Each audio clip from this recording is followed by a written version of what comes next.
Brutal cold snap gripping almost half of the country just will not leave. Our David Price is in icy Bismarck, North Dakota. Dave, what's the temperature there this morning?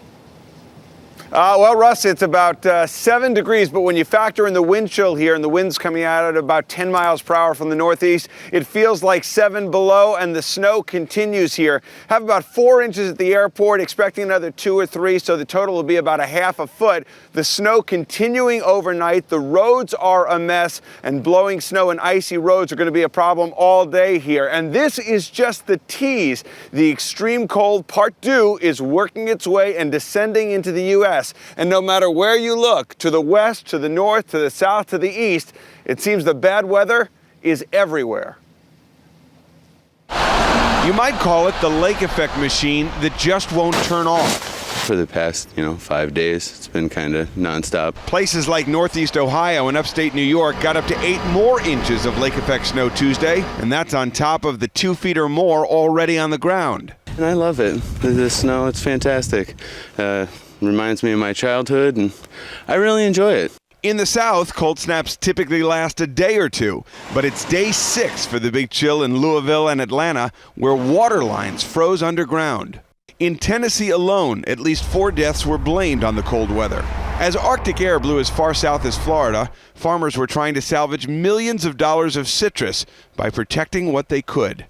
We're going to ramble along with this thing for a whole week, and that's unusual. Florida's governor signed an emergency order to provide affected growers with financial assistance. And the winter weather extended across the Atlantic as the worst snowstorm in years swept through Britain. In China, life is slowly returning to normal after Beijing got its highest January snowfall in a single day in nearly 6 decades. Well, it's the coldest start in the Far East, Eastern and Central North America and Europe since the 1970s as far as January goes.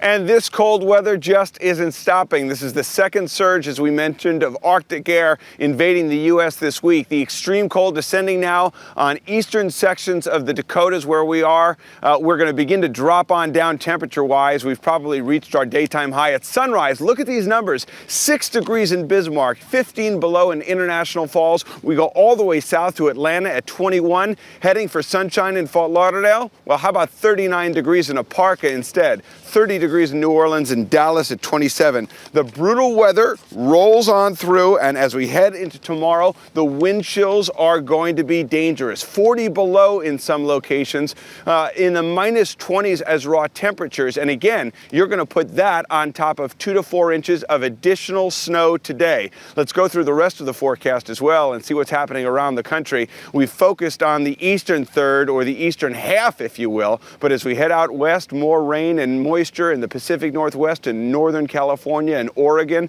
and mountain snow. But keep in mind that cold Arctic air is our big weather headline this morning. That's a quick look at our national maps.